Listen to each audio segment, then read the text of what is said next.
Welkom by die Warrior Podcast en kom geniet saam met ons 'n boodskap uit die woord van die Here. Hallo en baie welkom by die Warrior Podcast. Ons gaan vandag praat oor God se versoeningsplan. Nou ons kan nie praat oor God se versoeningsplan en nie aan restaurasie raak nie, want die twee gaan hand aan hand. Vir my die mooiste verhaal van restaurasie vind ons daar in Lukas 15 vanaf vers 11 tot 32. Dis die verhaal van die verlore seun. Nou ons almal ken hierdie verhaal baie goed, so ons gaan nie vandag in diepte na hierdie verhaal kyk nie, maar ons gaan wel een of twee dingetjies uit hierdie verhaal uithaal wat die prentjie vir ons bymekaar gaan bring. Ons sien dat daar 'n pa, hy 2 seuns, die jongste een kom by hom, hy vra vir hom vir sy erfporsie en dan gaan hy na 'n verre land en hy vermors en verkwansel alles en dan breek daar 'n hongersnood in daardie land uit.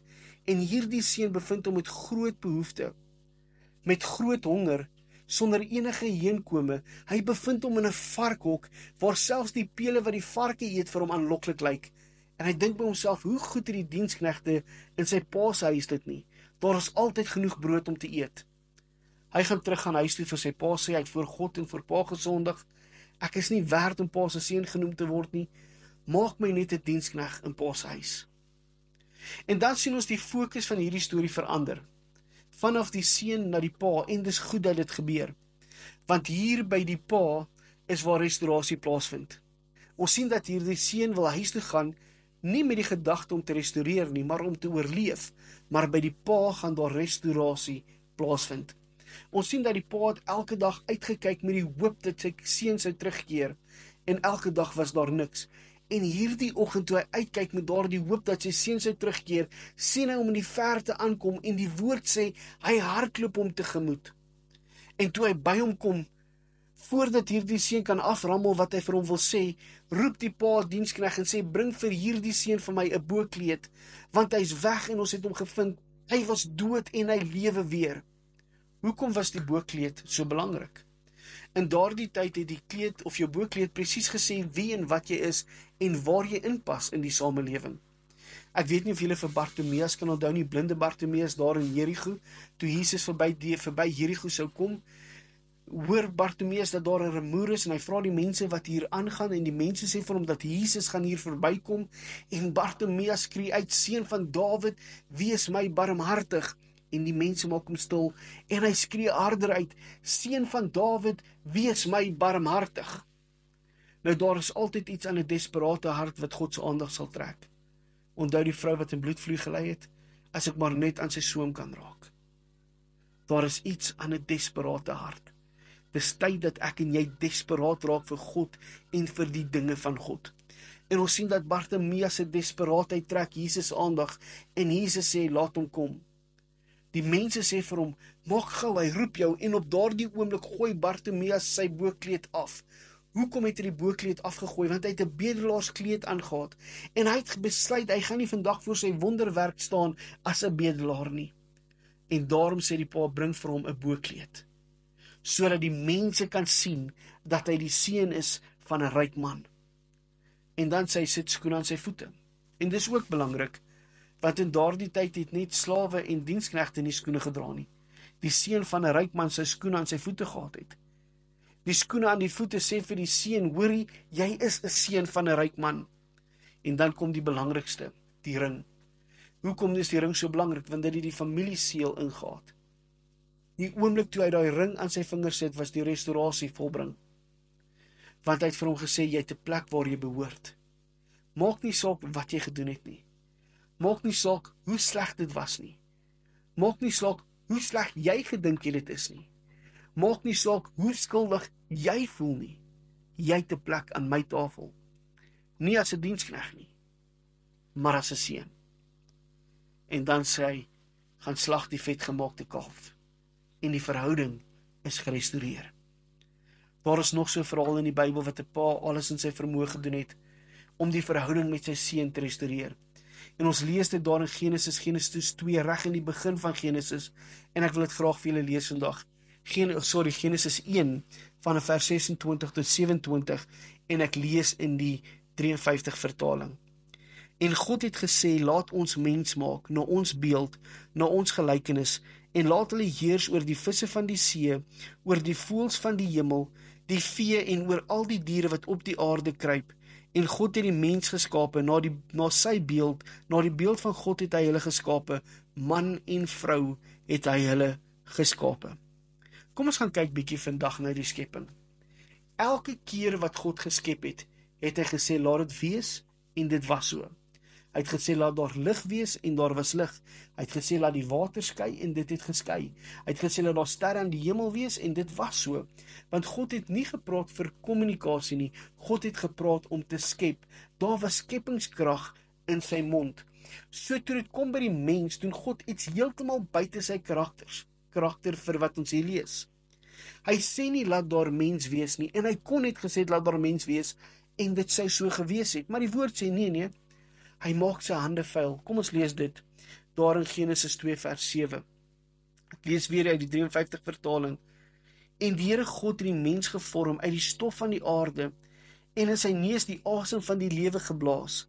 So dan het die mens 'n lewende siel geword.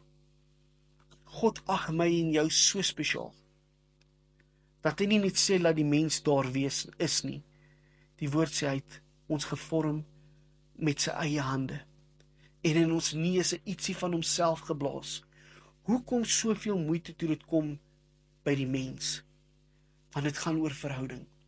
God wou in verhouding met Adam staan. En die woord leer ons dat hy in die koel van die dag na die tuin gegaan, en hy tyd met Adam spandeer. Daar was 'n perfekte vriendskap tussen God en Adam. Adam kon in die gesig van God kyk en nie sterwe nie, want hy was vol van die heerlikheid van God. Onthou vir Moses bo op die berg. God vra vir Moses, wat kan ek vir jou doen? Moses sê, dat ek u kan sien van aangesig tot aangesig, en God sê, ek kan dit sekerlik nie vir jou doen nie, want as jy my sien van aangesig tot aangesig, sal jy sekerlik sterwe. Maar Adam het nie gesterwe nie, want hy was vol van die heerlikheid van God. Hy was geskape seun van God. Daar was 'n perfekte vriendskap tussen God en Adam. Die vraag is, waar en hoe dit gebeur dat ons uit hierdie heerlikheid van God geklim het? Met die sondeval. Die val van die mens in homself. Die val van die mens in sonde. Ongehoorsaamheid het 'n skeiding gebring tussen ons en God. Die woord sê ons almal het gesondig, en dit ontbreek ons aan die geregtigheid van God. Sonde bring 'n skeidsmuur tussen God en mens. Sonde bou 'n muur tussen mens en God. Sonde breek daai perfekte verhouding tussen God en mens. En daarom word redding 'n noodsaaklikheid. Kom ons gaan lees Genesis 3 vers 2 tot 5. Ek lees weer uit die 53 vertaling. En die vrou antwoord die slang, van die vrugte van die boom in die tuin mag ons eet. Maar van die vrug van die boom wat in die middel van die tuin is, het God gesê, julle mag daarvan nie eet nie, en dit nie aanroer nie, anders sal julle sterwe. Toe sê die slang vir die vrou, julle sal gewis nie sterwe nie, maar God weet, as julle daarvan eet, julle oë sal oopgaan, sodat julle soos God sal wees, deur goed en kwaad te ken. Ons sien die vrou eet, sy gee ook vir haar man, dan lees ons daar Genesis 3 vers 7. Toe gaan al twee se oë oop, hulle word gewaak dat hulle naak is, en hulle vye blare aan mekaar gewerk, en vir hulle 'n skort gemaak. Die oomblik wat hulle sondig, die oomblik wat daai skeidsmuur kom die skuldgevoel, en dadelik raak die mens bewus van sy naaktheid. En ek dink nie dit was net die fisiese naaktheid wat hy bewus oor geraak het nie. Hy het bewus geraak van die vuilheid van sonde wat ingekom het. Hy het bewus geraak van die skeidsmuur wat gebou is tussen God en mens. Hy het gevoel hoe die heerlikheid van God uit hom uitgaan. En hy het gevoel hoe val hy in die mens, in sonde.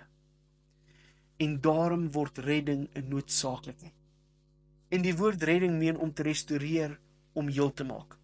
Nou ek weet nie van julle nie, as julle soos ek is, hou ek daarvan om van hierdie motorprogramme te kyk, hierdie car shows op Discovery, waar hulle 'n kar vat wat geroes is in die veld en hom restoreer, asof hy net uit die fabriek uitkom, splinternuut.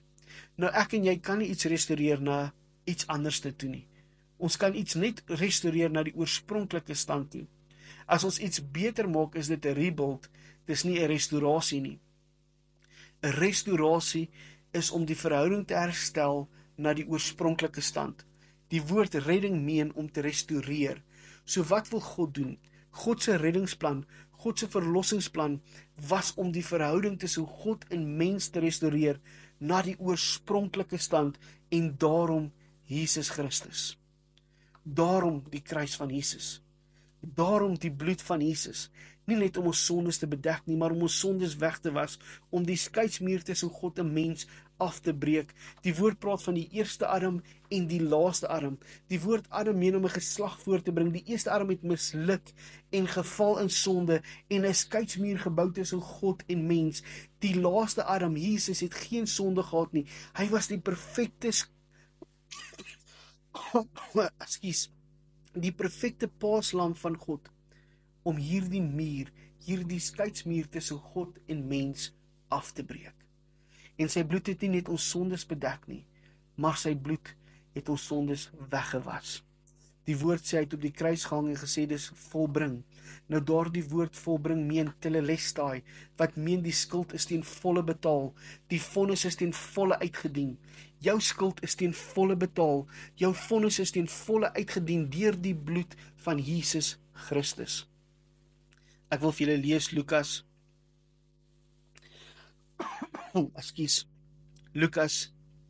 23 vers 46 sê, en Jesus het met 'n groot stem uitgeroep en gesê, Vader, in u hande gee ek my gees oor. En toe hy dit gesê het, blaas hy die laaste asem uit. Hoor mooi, hy blaas die laaste asem uit. Nêrens sê dit hy blaas sy laaste asem uit nie. Hy blaas die laaste asem uit. Klink dit vir julle bekend? Genesis 2, God vorm die mens uit die stof van die aarde en blaas in sy neus die asem van die lewe en die mens word 'n lewende wese. Jesus aan die kruis. Vader, dis volbring. Telelestai. Die prys is ten volle betaal.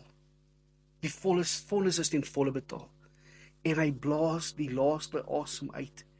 En die woord sê op daardie oomblik het die voorhangsel geskeur. En die pad na die troonkamer van God was weer oop.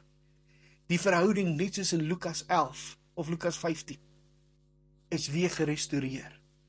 Mens kan weer 'n verhouding hê met God soos wat Adam gehad het, van aangesig tot aangesig.